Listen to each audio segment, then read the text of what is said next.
Okay, so we've been met with an inexplicable tragedy,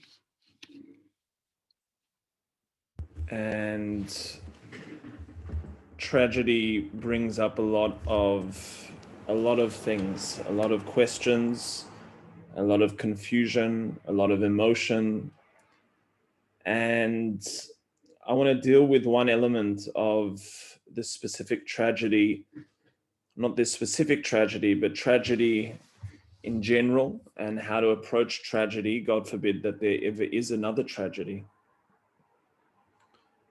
But one of the main questions that a person feels, and if you've already davened this morning, I was in a shiva home, and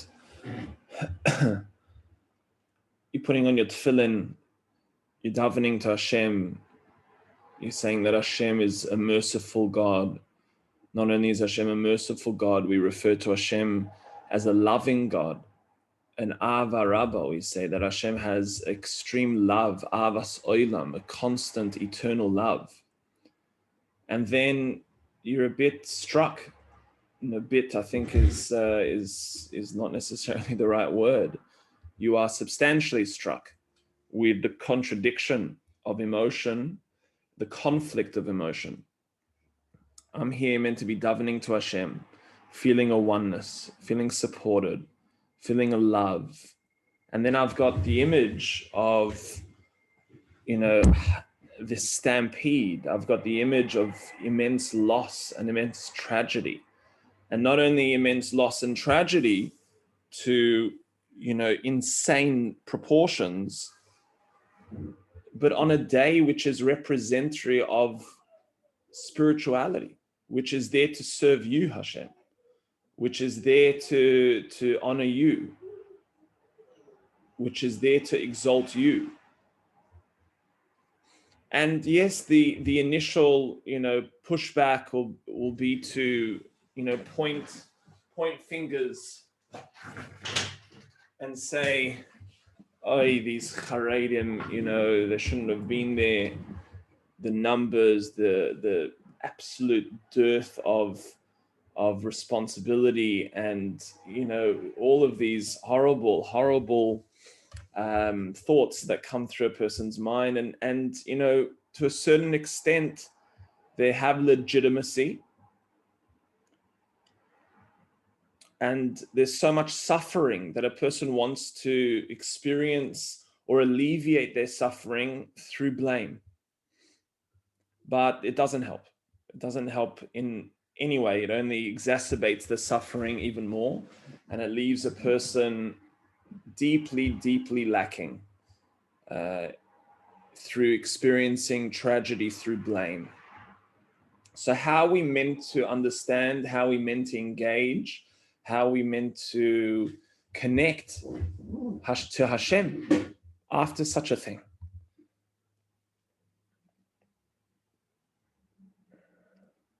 What I think is extremely important, and this is where the conflict comes in, is that there is no question that Hashem, if you were to think about the whole situation, how does something like this happen? Is Hashem sitting upstairs, in Shemayim, like, you have the, number of buttons or whatever it is, and Hashem says, okay, now it's time for a tragedy. I've had enough. Tragedy needs to strike. I need to afflict humanity, and not only humanity, I need to really send a message back home, because something's rife. And then Hashem presses the button, and then there is some drastic, inexplicable tragedy, such as a stampede on Lag BaOmer of dozens upon dozens upon dozens of Jews being killed. Is that how we look at it? And you come to Hashem and you say, Hashem, what's going on? Listen, they deserved it. You deserve it. Wake up. There's something wrong. There's something that you need to fix up. That is the total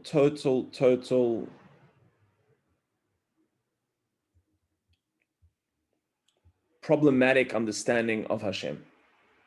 That's not Hashem. That's not the circumstance.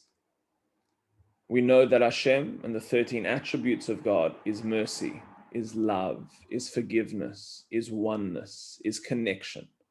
And every single thing that we strive for is to emulate God's ways.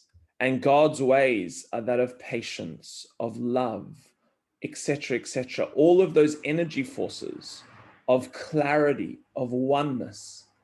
But then how are we meant to tap into that when we see such circumstances taking place? It feels like Hashem's there just, going stabbing at the Jewish people and expressing so much angst and negativity and hatred. That's what a person feels. And now I'm meant to what? I'm meant to feel that you're a loving God? It just doesn't make sense.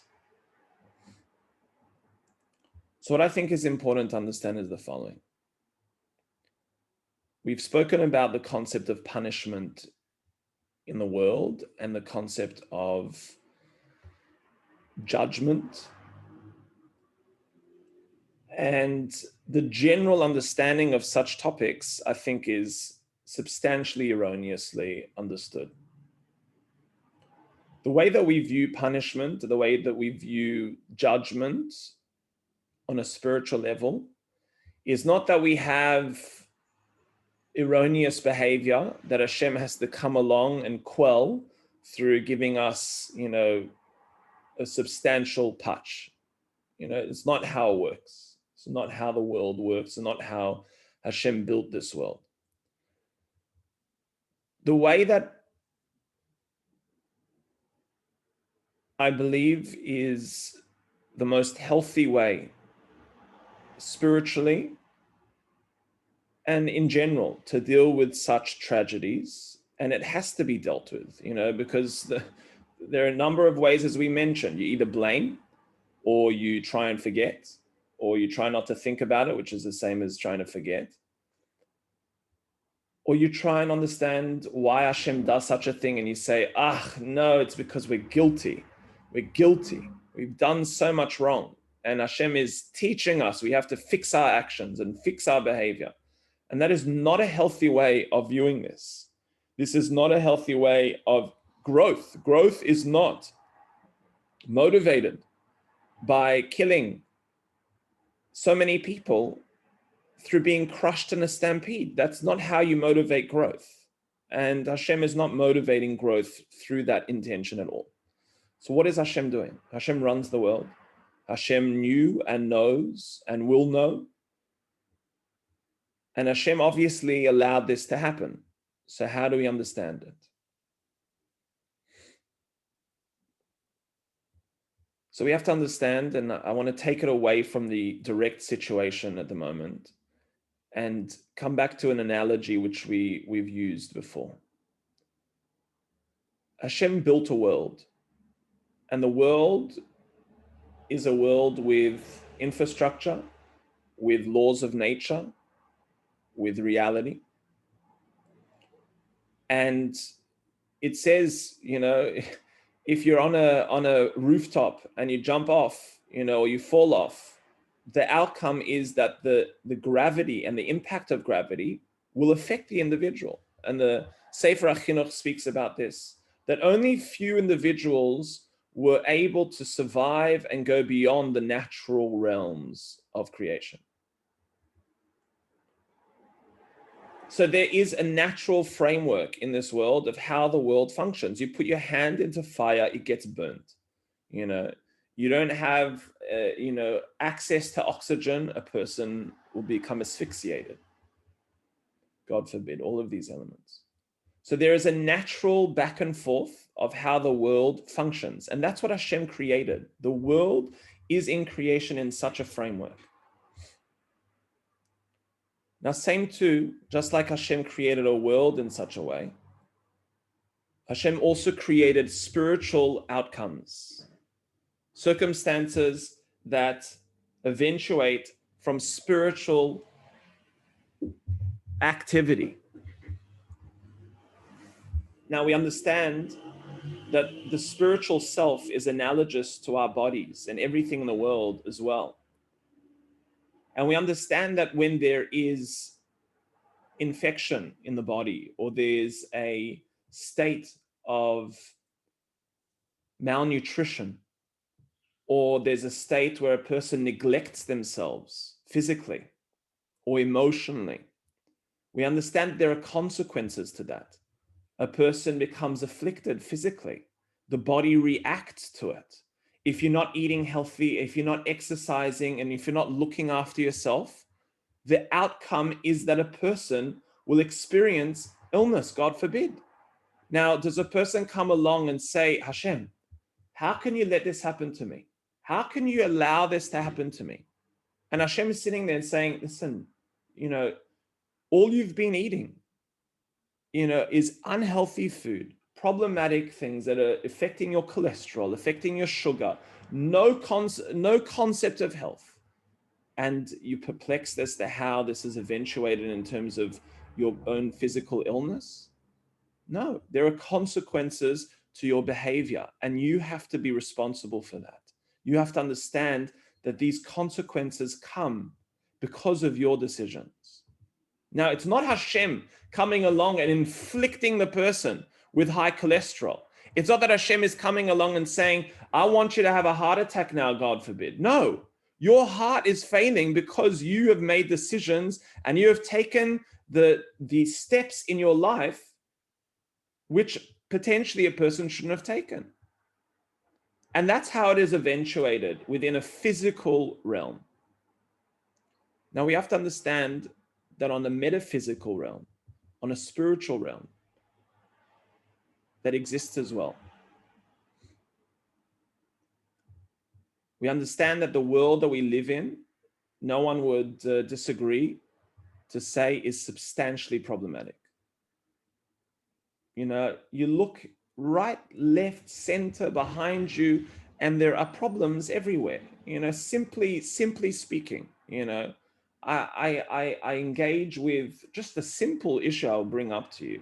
The issue of shidduchim, the issue of matching people and seeing people lonely. And you just see how conflicted people are, how there's, this one doesn't match with this one, doesn't match with that one. And you just see the suffering and anguish of people. Why can't it just be simple? How they did, back in the day, the girls lined up, the boys lined up, Dunsky, today it's so complicated, so much complexity, so much pain and suffering. That's just one example of the suffering in the world. I mean, if we just open it up even more, there's so much anguish, so much pain, so much suffering. And a person can drown out their experience of the essence of God, which is all good. It's all love. It's all one. It's all connected. It's all resonant. It's all toiv. How are they then meant to see the good? I woke up this morning and you just see black. Just see God, the most drastic, tragic circumstances. How are you meant to see good? So we have to understand that Hashem right now is crying. Hashem is crying. But Hashem is crying not because of any button that he's pressed. Hashem is crying because the anguish that is being experienced in this world is the outcome of a metaphysical framework. Now, it's not to come along and say, the reason why this happened is because we weren't doing Torah and mitzvahs. The reason why we were doing this happened is because of this and that. You can't say that. We're not addressing the direct understanding of why this took place. But what we are doing is separating the tragedy, separating the negativity, separating the deep, deep suffering and anguish and pain from the feeling that Hashem is responsible for this, that Hashem created this, that Hashem did this to us. This circumstance comes out from the frameworks of our spiritual behavior, no question. Hashem allowed this to happen, no question. We have free will, and that's the outcome of our behavior. But do we come along and we say, Hashem, you have no mercy, no love? Where's the love here? No, it's only love with Hashem. It's only love. But Hashem, this is a circumstance where the cholesterol of this world, whatever it may be, and we can have a separate discussion around that, whatever the reason is that something so tragic comes out of the spiritual, physical cholesterol that is built up in this world, that comes out with such an eruption, such a tragedy, such pain. But that is from the actions that we have created. That's what comes out. The pollution that comes from, the sensitivity of how we behave in this world is because of us. And same too, there is pollution that comes from our actions. Hashem facilitates that because we have free will. But it's not that Hashem comes in and does this to us. So now, when we re-engage or engage through this, that initial experience of feeling, Hashem, you hate me, or you hate the world, where are you? You're gone, where have you disappeared to? That's not the understanding of how we function in the world and how we relate to Hashem. The relationship with Hashem is pure love. And this is what we do in a mourner's home. When mourners say Kaddish, they are the prominent figures. They're leading the services. They're saying the Kaddish. Why? They should be in the corner whimpering away. You lead the service. I don't feel like leading the service. I'm totally lost here. You lead it. Why do you want me to lead it? No, you are the one that needs to lead it. You know why? Because you need to realize that despite tragedy taking place, you must never lose that feeling of love from Hashem, and never experience Hashem in a framework of deep, deep anguish and deep pain and deep hatred. That's not Hashem. And this, I think, is an extremely, extremely important understanding of engaging with these forms of tragedy, because what they can very quickly do is spiral out of control and put a person into extreme despair and disconnection from their essence and from Hashem. And that is the last thing that we have to experience here. What can we take from this? A lot of things we can take from this. There's a lot of things that we need to be able to be cognizant of, to be understanding of, to see where there are blockages in our lives and in the world around us that we can alleviate. But it needs to come from a place of purity. It needs to come from a place of understanding that there is a picture here, that God is involved here. And as soon as you mention the word God, there's a state of good, there's a state of oneness, there's a state of love. And that's where it's flowing from. No work, no building, no development can ever stem from anything beyond that. Yeah. So let's open it up. This is to unpack. I'm sure there are many questions about what I've just said here. Let's see what your feelings are around this, and what we can do to engage with this. Rita Rivka. So I'm wondering, I could see that there would be a lot of blame from people to this particular community, and I'm in pain thinking these people are dafka the ones who came to express love and celebration of HaKadosh Baruch Hu. So what are we meant to take away from the fact that this is who it happened to? That's it. I also experience that pain. I experience that pain very deeply. My whole job and existence really is to show a framework of connection for people in Yiddishkeit, and show that this is really the essence, is so approachable. And then you turn on the news wherever you look, and you see that the individuals who represent this, have just been struck. And not only struck, they've been struck because of their own, potential irresponsible activity, and what I say to that is, it's not my job to clean up for Hashem. This is the circumstance, and we've spoken about this before, when Uriah tried to pick up the Aaron that was falling, and he was killed when he tried to pick up the Aaron that was transported, and not Uriah, sorry. There's a sensitivity that if something is falling, you don't have the responsibility to touch this when you're not meant to be touching this. This is Hashem's Aaron, and if it's looking like he'll fall, Hashem will make do with what needs to be done. But what we have to appreciate, what we have to understand in our own lives is that we have to take this, look at it, experience it, take it in a state of how do we move beyond this, take it with a state of deep, deep feeling and remorse and a sensitivity to the whole situation.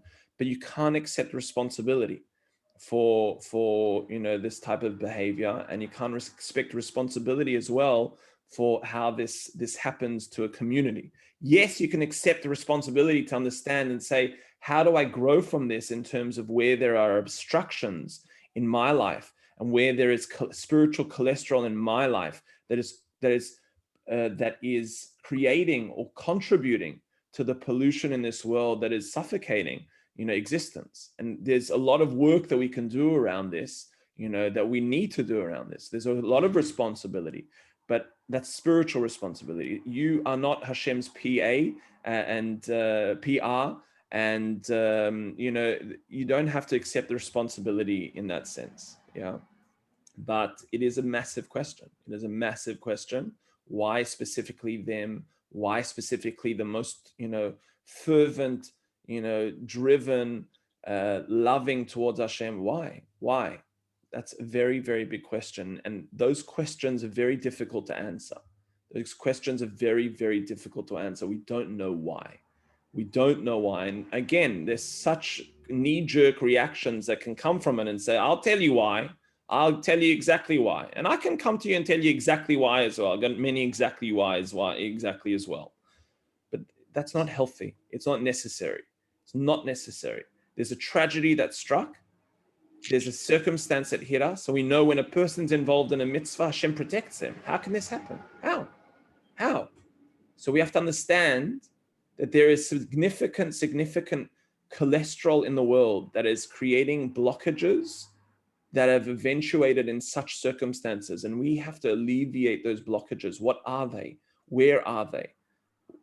How do we connect to Hashem, not through a state of negativity, but through a state of love? Not lose that. That's the main component here. Not to lose that emotion of Hashem, you love me. And you love every single one of those individuals that were there. And every single one in humanity you love. Now, how can this happen? This happens because you're not looking after yourself, Hashem is saying. You need to take responsibility for your actions. This comes out through your actions, spiritually, metaphysically, physically, whatever the frameworks are. We are responsible for these actions, and Hashem allows them to happen, but it's because of our doing. It's because of the energy that we've created that causes such things to take place, and we have a responsibility for them. But never should it detract from our relationship with Hashem in that state of love. Yeah, Philip. It's a very difficult subject, and I think you've handled it very well and explained it very well. And mazel tov to you. Thank you, Philip. Yes, Pauline. So what comes to mind is obviously the pain of this tragedy is enormous. It's beyond enormous. But what comes to mind is that amazing woman who had one of the 3 sons who was killed, and how she went around the world. And she said that she went around the world to actually talk about her faith in Hashem. And although her son was brutally murdered with one of the three youngsters, she inspired people to not lose faith and believe in Hashem, and that I find is very comforting. To remember emunah, to remember that God is loving, and not actually say you know the answer, because basically, if you listen to someone who's been through such pain, and she can say, this is what Hashem wanted. I don't know the answer, but this is what Hashem wanted. Then that gives one a bit of strength. But you still have the pain. Yeah, That but doesn't go away. I think, which keeps on coming back, and I hear you have to have emunah. Well, what am I having emunah in this Hashem that hates, or this Hashem that, okay, I can come along and say, no, there was a judgment that needed to take place and it needed to eventuate, and Hashem inflicted this upon us. I can't connect to that. I can't. I don't. It's very, very painful to connect and confusing to connect to such a reality. But when I come along and I understand, number one, Hashem is pure love, is pure goodness, is pure connection. That's all it is, in the essence of it. Now, Hashem does facilitate that these things take place, but it's from our own pollution that this takes place, and Hashem allows it to take place, and we need to take responsibility for that. Then it allows us to have retain a connection to Hashem in that loving way. Does that make sense? Yeah, Errol. Thank you, Rabbi. I am driving, so I hope I come across clearly. If not, let me know. We're told we shouldn't praise, certainly not praise excessively. And Philip has already made a comment. But I was at the funeral yesterday, as you know, and I was looking at all the rabbinic and the role they play in our lives, and how, as laymen, do not have the competency and beyond the knowledge, the tremendous depth of Torah learning and understanding, which gives connectivity, in my opinion, to Hashem and to life. So I don't want to overpraise you, but I'm seeing words you have shared with us this morning. And are you able to hear me? Yes, we can hear you. Thank Hello? you. Okay. We can hear you. And to just share with the participants, maybe more than yourself actually, is how we need rabbinical leadership. That is what has come out of your words or your drosha today, is that we need the leadership of great rabbinic. And for us as laymen to speculate and try to read Hashem's mind. So I want to thank for the sensibility you brought to this, but more than that, the depth and knowledge that you've drawn upon to bring us some kind of appreciation of this tragic event. And thank you for what you're doing for us. Thank you, dear Errol. I appreciate that. I do. And, yes, thank you. I really appreciate that, Errol. Thank you. Yes, Rivka. I want to say amen to what Errol said, but also I have a question for you. Is there a concept of that tzaddikim in some way are a korban? That someone holy takes a hit for the community, something like that? Yeah, there is a concept like that, I'll end off with one final analogy here for you, and I shared this idea,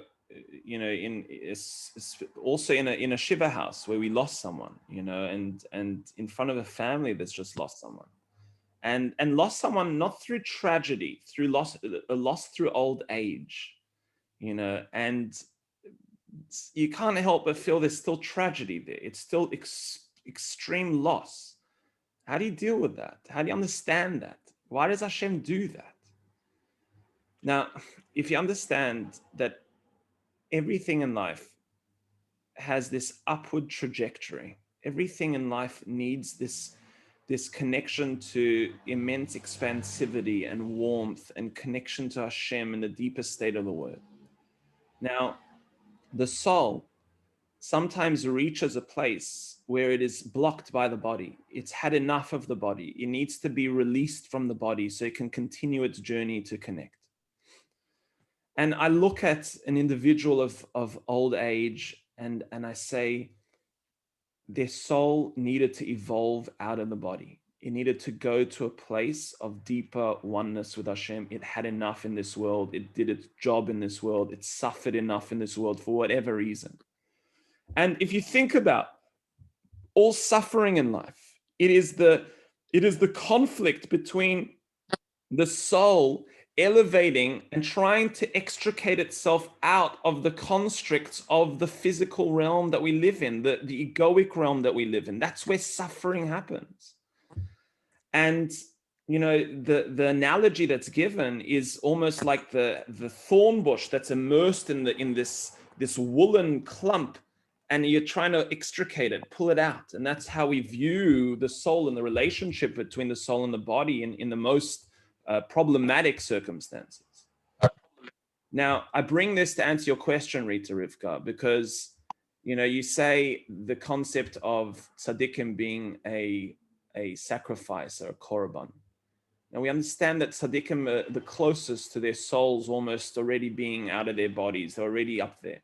And when there's so much push, there's so much urge, there's so much, you know, energy that's pulling up and saying we need a free, it pushes out that energy that's at the top. And it allows there to be more room down the bottom. And that's how we see tzaddikim being, you know, removed from this world in that state. And that's how we see it's a korban to a certain extent. But again, it's not from the framework of Hashem says, I need suffering in the world. I need you to bring up an offering of blood and death so I can satiate my hunger for vengeance and anger. God forbid. God forbid. There's no concept like that. It doesn't exist like that. That's totally, you know, different and averse to the whole framework and the whole essence of what Hashem is. That's not how we engage with this world. So that's why it's problematic to come along and view tzaddikim as a sacrifice in that sense of the word, to see that Hashem needs to be appeased. These are not the ways that we engage. This is not the spiritual direction or mindset that we have in the world, you know? And that's why it's so important to, when engaging with these frameworks, not to lose that essence and that oneness and that love and that protection and that holiness that a person has in the expression and experience of life. It is so fundamental. It is so dangerous now. That's why we're in such a volatile situation at the moment. The whole world is, especially with such a situation and tragedy taking place. And that's why we really need to address this on this level. Do not lose your love. Do not lose your appreciation and experience of goodness, which is surrounding everything in our lives. And don't ever see Hashem in any way, not one aspect is badness, is negativity, is hatred. Not one. It's all love, pure love. That's all it is. And the world around you also is pure love, pure love. Now, we need to take control in terms of how we are interacting with our health, physically, emotionally, spiritually, in terms of our relationship to ourselves, in terms of our relationship to humanity, in terms of our relationship to Hashem and to life itself. We have to wake up and see what is our responsibility now. What do we need to do? Not in a heavy way, God forbid. Not in a drastic way. Not in a forced way that the gun's to your head, God forbid. No, let's evolve from this. Let's see how we can tap more into life, into love, into oneness, okay? And through that, we can develop a healthy energy to start to heal ourselves, everyone around us, and the entire world, which desperately needs healing, desperately, yeah? All right, my dear friends, I wish you a lot of blessing, a lot of consolation. It's a huge loss for all of us, and many people are experiencing loss in different ways in their life. And Hashem should really help us to tap into the essence of life and into the goodness of life. And from that place, we should experience deep tranquility, deep oneness, deep healing. Have a beautiful Shabbos, and please God, we'll continue together on Monday. Thank you for joining us.